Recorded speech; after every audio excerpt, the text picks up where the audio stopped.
mga kamundo ko. So ngayon guys, nagawa na natin tong ating balde na lagayan ng isda. So ngayon pala is June 2, 2026. So document lang tayo kung gaano kabilis mag-sibol tong mga photos photos plant natin.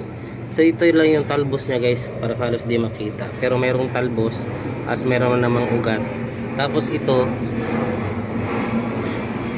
mayroon siyang ugat sa pinakailalim. Ayun yung pinakadulo. So ito halos wala pa kasi kakapoto lang natin. Di ko lang na videohan kanina, gawa ng lobat yung cellphone natin. So itong dalawang to yung ginawa natin. Ito wala pang ugat guys, pero mayroon namang sibo. Sana ayun, update natin pag after a month kung gaano nakalaki yung itong dalawang na to, balde na to, yung halaman niya. So ito pala yung iba. Ito halos ganun lang din yan dati, mga ganyan lang dati. Tapos ito ngayon na ganyan nakalaki. Yun. Yan. Sana magkaroon tayo ng yung pala guys, meron akong naobserbahan dito sa ating bagong tab.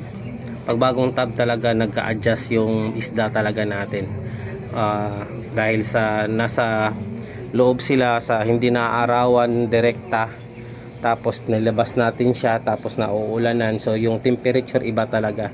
So kung napapansin nyo, medyo nanghina yung natin, mga ibang isda natin, lalo na tong gapi na to. Pero ayos lang kasi yung mga anak maliliksi, yung mga maliliit. Pero yung mga malalaki medyo nanghina. Kumbaga hindi talaga madaling mag-adapt yung mga malalaki guys. Pero naman sa napapansin ko rin, yung mga mulis guys, yan, medyo matibay talaga sila. Hindi nagbago yung langoy nila, hindi yan, pati ito dito, hindi rin nagbago. Okay lang din sila. So sa tingin ko maganda yung molly sa ganitong setup, pero hindi pa yan fixed na conclusion guys, kasi bago pa lang to. 2 weeks pa lang tong halos lahat na to, 2 weeks pa lang natin na setup. So update na lang. Maraming salamat sa panonood. Mundo Ko Vlogs nga pala. Please subscribe to my channel, Mundo Ko Vlogs. Salamat, paalam, God bless, bye bye.